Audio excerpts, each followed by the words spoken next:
Swipe left or right to navigate. Andreas Solara. Barcelona recorded a domestic double, with their only defeat in La Liga coming after they had already wrapped up the title. The 2017-18 season must go down as a success for new coach Ernesto Valverde, who helped the Catalan club recover from the shock loss of Neymar to PSG, and a resounding and concerning Supercopa defeat by Real Madrid. However, Barca once again came up short in the Champions League.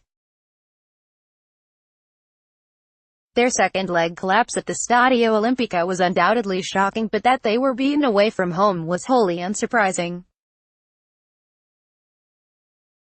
Indeed, Barca have lost 4 of their past 5 away games in the knockout stage, by a combined score of 0-12, with their only goal coming in a 1-1 draw at Chelsea in this season's last 16. The Catalans, thus, have serious issues to address both in attack and defense, if they are to challenge for a 6th European Cup next year.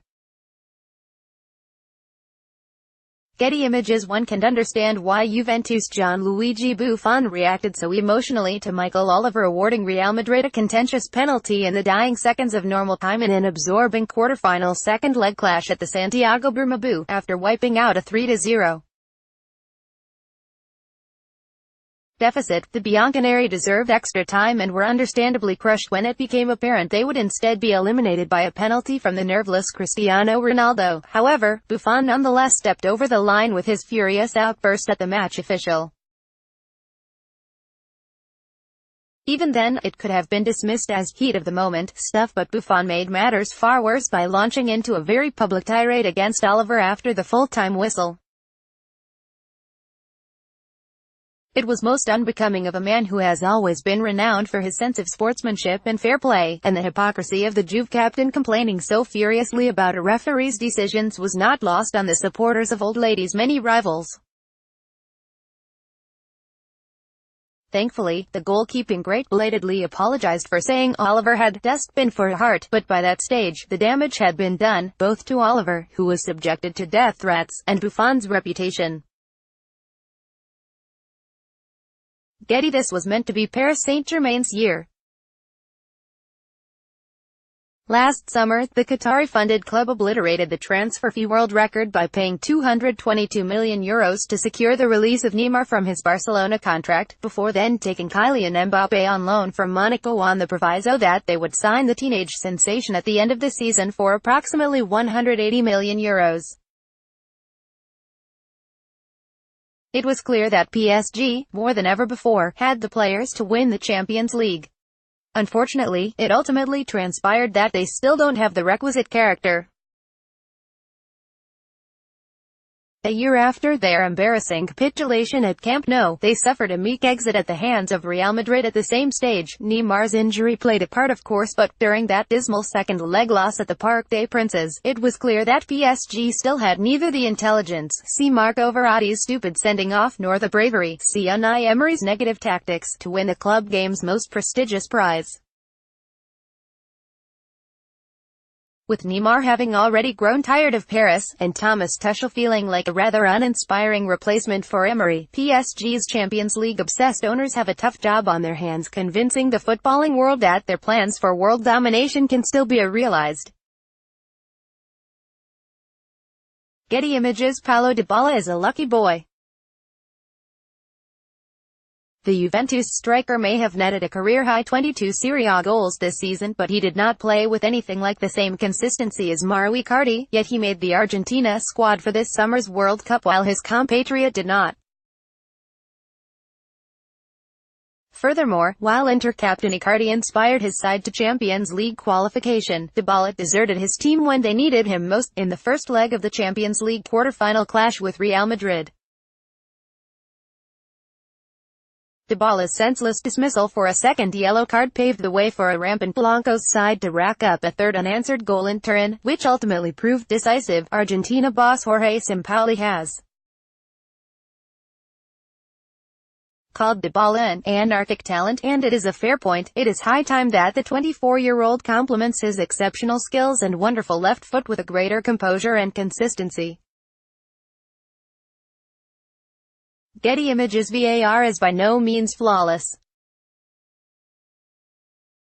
During Saturday's FA Cup final, Ashley Young got away with a clear handball even though the Manchester United defender had clearly motioned towards the ball with his left arm. However, thanks to VAR, officials in Serie A benefited enormously from video assistance this season, righting a number of wrongs. It was, thus, easy to understand the frustration of Roma president James Pulata after seeing his side narrowly fail to overturn a 5-2 first-leg deficit in a game in which his side were denied 2 clear penalties, one of which would have resulted in a red card for Liverpool's Trent Alexander-Arnold. The American opined, "If we don't get VAR in the Champions League, it will be an absolute joke. Improvements still need to be made, particularly in terms of transparency and the time involved, but it's hard to disagree with Pulata's opinion." Getty. Manchester City boss Pep Guardiola couldn't say enough nice things about Maurizio Sarri's slick Napoli side. However, the Partenope's dismal group stage exit only strengthened the argument held by some critics that the Italians are all style and no substance. The truth of the matter is a little more complex than that, given Serie A was Napoli's priority this season, which resulted in Sarri trying to occasionally rest the key members of a limited squad. Still, to see Napoli bow out after losing 4 of their 6 games in a group that also featured Shakhtar Donetsk and Feyenoord cannot be classed as anything other than a major letdown. Getty Images. Jose Mourinho upset Manchester United fans by describing the club's last 16 exit, after a tame 2-1 loss at home to Sevilla, as nothing new. However, the Portuguese manager was right in a sense. A performance of such atrocious negativity was certainly nothing new in terms of his Old Trafford tenure.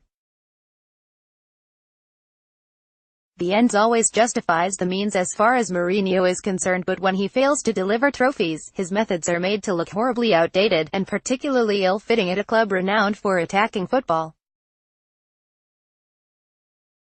Mourinho subsequently launched an impassioned, 12-minute defense of his comments, but there were obvious comparisons between this football heritage speech and Rafael Benitez's infamous stats rant. The latter outburst essentially signaled the end of the Spaniards' time at Anfield.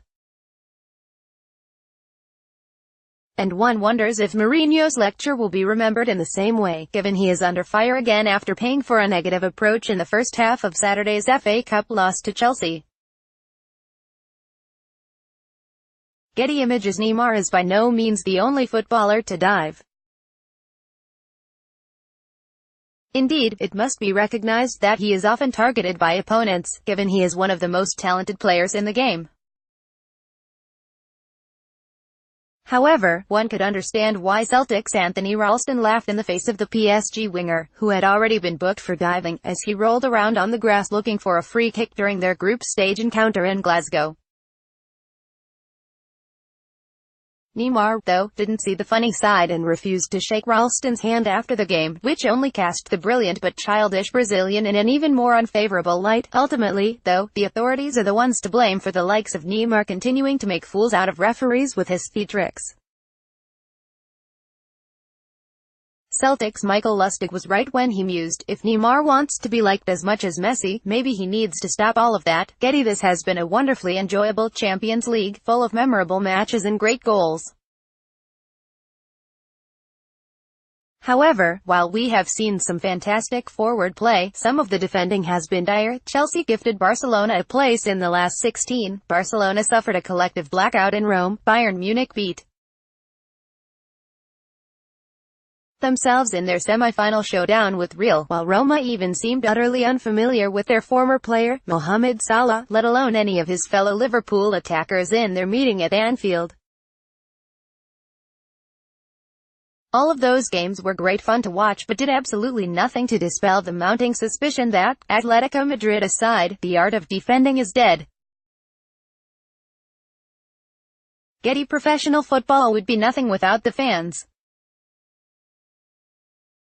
They fund the entire enterprise. However, their willingness to hand over hard-earned money to watch their team in action is not rewarded, it is exploited. The supporters are an integral part of the spectacle, yet treated like an afterthought.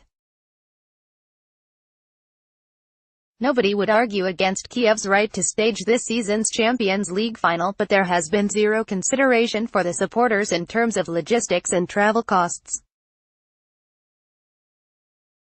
Thomas Cook Sport were forced to lease extra aircraft to meet the demand among Liverpool fans for flights to Ukraine, and that has resulted in some tickets going for as much as £1,000. Meanwhile, an estimated 2,200 Real Madrid fans had to return their tickets because they could not afford to travel to Kiev. That is a disgraceful state of affairs, but then, who cares? UEFA certainly doesn't seem to, given the European Games governing body only allocated 33,252 tickets to the finalists, with a further 6,700 put on general sale. That means that of the 63,000 people set to be present at the NSC Olimpijski Stadium on Saturday, 37% of the attendance will be made up by hospitality members, rights holders, commercial partners and officials. As a result, tickets have become so scarce that they are going up for as much as £14,000 on resale websites, a practice that has been banned in England since 1994. The whole situation is a farce and only serves to underline that football is no longer the people's game, it is a brutal business.